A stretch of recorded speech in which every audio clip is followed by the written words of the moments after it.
বিষয় হলো সন্তানদের ভুলের জন্য অভিভাবকদের দায় সন্তান অপেক্ষা বেশি। যুক্তিসঙ্গত কারণে আমি এর পক্ষে অবস্থান করছি। একটি মানুষের ভিত নির্মাণ হয় পরিবার থেকে, যে কারণে তার আগাম দিনের কার্যক্রমের চিত্র তার পরিবারের নিয়ন্ত্রণেই থাকে। ভুললে চলবে না, সন্তানের চিত্র অনুযায়ী সন্তান ভুল আজকে করুক কি কালকে করুক, তার জন্য অভিভাবককে কোনোভাবেই দায়বদ্ধতা থেকে সরানো যাবে না। বুখারী শরীফের ৭১৩৮ নং হাদিসে উল্লেখ আছে, রাসূল সাল্লাল্লাহু আলাইহি ওয়াসাল্লাম বলেছেন, আর তোমরা প্রত্যেকেই নিজ অধীনদের অর্থাৎ সন্তানদের সম্পর্কে জিজ্ঞাসিত হবে।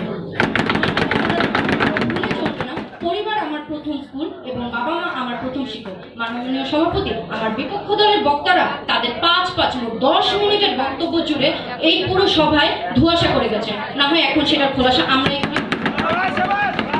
শিশুরা জন্মায় বিধাতার লীলায়, মানুষ করার দায়িত্ব বাবা মায়ের। সেই দায়িত্বে এতটুকু রেশ রয়ে গেলে সেই সন্তানদেরকে আমরা বিপক্ষ দলের ভাষ্যমতে তারা যে বিবেকবান এবং দোষী সাব্যস্ত করা মানুষদের বিবেক দিয়ে বলছেন তারা কখনো পারফেক্ট এবং আদর্শ মানুষ হিসেবে গড়ে উঠতে পারবে?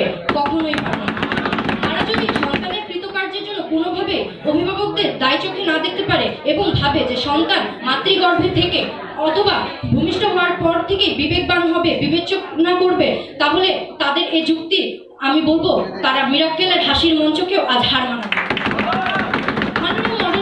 পথভ্রষ্ট তরুণ কিংবা কিশোরদের অপকর্ম দেখলে ধারণা করা যায় যে বর্তমানে সমাজের চেহারাটা কিটে খাওয়া দগ্ধ লাশের ন্যায় হয়ে রয়েছে।